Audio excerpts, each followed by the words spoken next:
CCTV कैमरे में बाबा का झूठ पकड़ा गया है। 121 लोगों के बाद मौत के बाद जिस बाबा ने बुधवार को यह बयान जारी किया था कि भगदड़ तो उसके जाने के बाद मची है, उसका झूठ सीसीटीवी कैमरे में पकड़ा गया है।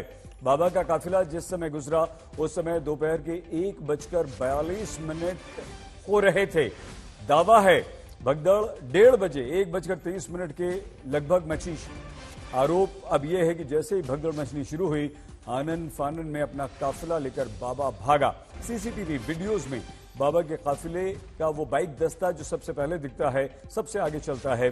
तो खबरदार करता हमारा प्रश्न ये है कि क्या बाबा भगदड़ देखकर अपना और अपने लोगों को लेकर खुद भाग लिया? जनता को मरने के लिए बाबा ने छोड़ दिया? क्या आप कानून के डर से बचाव में कहने लगा कि मैं तो भगदड़ मचने के पहले ही वहां से निकल गया था? हादसे के बाद आखिर बाबा कैसे भागा, हम आपको सीसीटीवी के जरिए समझाने की कोशिश कर रहे हैं। देखिए, भगदड़ वहां 2 तारीख को मची, उसके बाद बाबा वहां से भागने की तैयारी करता है। ये अगर आप देखेंगे सीसीटीवी में, ये ब्लैक कैट कमांडोज आप देख पा रहे हैं, ये बाबा की पूरी आर्मी है। ब्लैक कैट कमांडोज निकल रहे हैं एक के बाद एक बाइक पर, ये देखिए। और उसके बाद अब ये बाबा का काफिला दिखाई देगा, जबकि डिवाइडर पर बाबा की जो आर्मी है वो आपको यहाँ पर, ये सफेद गाड़ी में बाबा यहाँ से नहीं निकला, ये पूरा बाबा का काफिला है। हादसे के बाद कि ये सीसीटीवी की तस्वीरें हैं जिसमें जब भगदड़ मचती है तो बाबा यहां से फरार हो जाता है। पहले हमने आपको ब्लैक कैट कमांडोज दिखाए, उसके बाद बाबा जो व्हाइट कलर की गाड़ी है उसमें बैठकर जाता हुआ दिखाई दिया। अब ये भी समझने की कोशिश करिए कि बाबा का जो पूरा सिंडिकेट है वो कैसे काम करता है। डिवाइडर की तरफ आप देखेंगे यहाँ पर तो लोग दिखाई देंगे, ये बाबा की आर्मी है। यानी बाबा का काफिला जब भी गुजरता था, पहले आर्मी सड़क पर कुछ इस तरीके से तैनात हो जाती थी सेफ पैसेज देने के लिए। और उसके अलावा अगर यहाँ पर देखें तो ये जो बाबा की आर्मी के लोग हैं, कमांडोज के लोग हैं,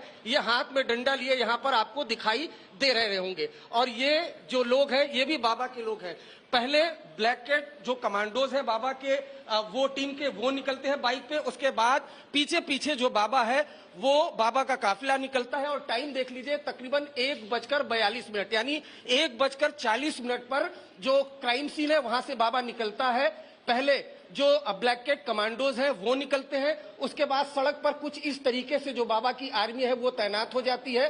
वो साइन होता है कि जो बाबा का काफिला है वो निकलने वाला है। उसके बाद ब्लैक कैट कमांडोज वो निकलते हैं और उसके बाद जो बाबा का काफिला है जिसमें सफेद रंग की कार हमने आपको दिखाई, उसमें बाबा भागता हुआ दिखाई दे रहा है। उसके बाद जैसे ही काफिला निकलता है, ये जो बाबा की आर्मी है देखिए डिस्पर्स हो गई, यहाँ पर आसपास लोग चले गए। तो ये हादसे के बाद की सीसीटीवी की तस्वीर है जिसमें साफ पता चलता है कि किस तरह से मिसमैनेजमेंट हुआ। 121 लोगों की जानें चली गई और क्राइम सीन से जो बाबा है वो फरार हो गया। सीधे हाथरस आपको लिए चलते हैं, अरविंद ओझा हमारे संवाददाता हैं। अरविंद, ये सिद्ध होता है सीसीटीवी जो आपने दिखाया, क्या पुलिस उस संज्ञान में लेगी और बाबा अब अपने झूठ को लेकर फंस गया है?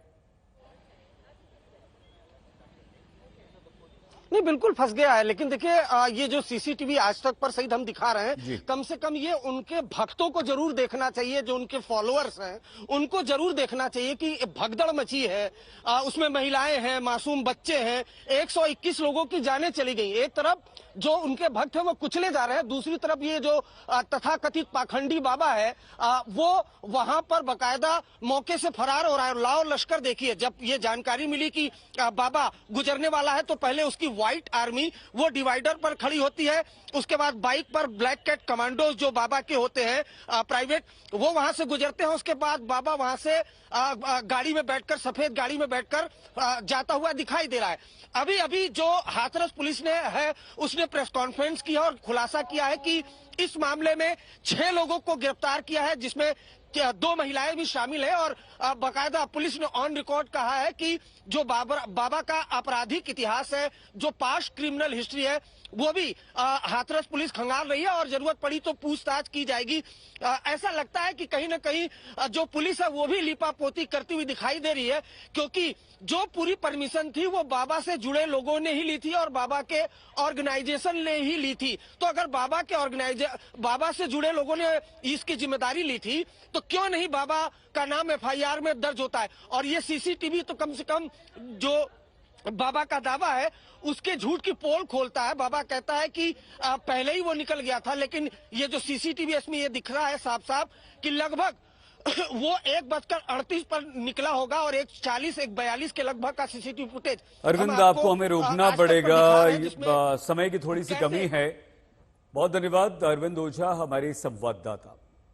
अब प्रश्न ये है कि क्या बाबा को रहस्यमयी बना रहना चाहता है? इसका कारण हम समझते हैं। बाबा के सेवादार कहते हैं कि सत्संग के दौरान वीडियो नहीं बनाने देते, यहां तक कि हाथरस के हादसे के दिन भी भगदड़ से पहले का एक वीडियो आया जिसमें चलती बस से मोबाइल से वीडियो बनाते व्यक्ति को बाबा के सेवादार रोकते हैं। इसी तरह बाबा के आश्रमों में भी कहीं सीसीटीवी कैमरा बाहर नजर नहीं आता है। कासगंज में जो सबसे बड़ा बाबा का आश्रम है, वहां कोई भी कैमरा बाहर नहीं लगाया गया। सवाल यह है कि बाबा ऐसा क्या है जो छिपाना चाहता है और कैमरे की नजर से बचाना चाहता है?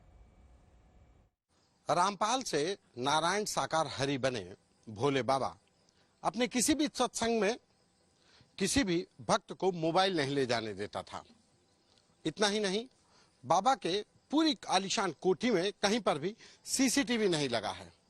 जो बाबा अपनी सुरक्षा के लिए अपने निजी ब्लैक कैट कमांडो सेवादारों को ब्लैक कैट कमांडो की तरह रखता था, अपने भक्तों को अपने पैर तक नहीं छूने दे, जो अपने पैरों की धूल को कहे कि मेरी चरण रज लेकर के चले जाओ, वो बाबा अपनी सिक्योरिटी के लिहाज से ब्लैक कैट कमांडो रखे, लेकिन अपनी इस आलीशान कोठी पर कोई सीसीटीवी नहीं है। ये मैनपुरी की कोठी आपको कहीं पर भी सीसीटीवी नजर नहीं आएगा। अमूमन ऐसी जगहों पर ये किले में जो कोठियां होती हैं वहां पर सिक्योरिटी के लिहाज से, और वैसे भी ये सुनसान इलाका है, एक आसान हो जाता है कि सिक्योरिटी के लिहाज से कि लोगों पे नजर रखी जा सके कि कौन आ रहा है कौन नहीं आ रहा। लेकिन बाबा ने यहाँ पर कहीं पर भी किसी भी गेट पर सिक्योरिटी के कोई नहीं रखा है, ना कोई सीसीटीवी है, ना कोई भी सुरक्षा को लेकर के, यानी कि आर्टिफिशियली वो कहीं पर भी अपने आने जाने वालों पर नहीं चाहता कि लोग नजर रखें कि उससे कौन लोग मिल रहे हैं कौन लोग नहीं मिल रहे हैं। वहीं दूसरी तरफ सत्संग में लोगों की मोबाइल ले जाने पर भी पाबंदी, यानी कि लोग मिले, उनके चरणों की जो रज है उससे अपने जीवन को धन्य समझें, लेकिन मोबाइल लेकर न जाएं।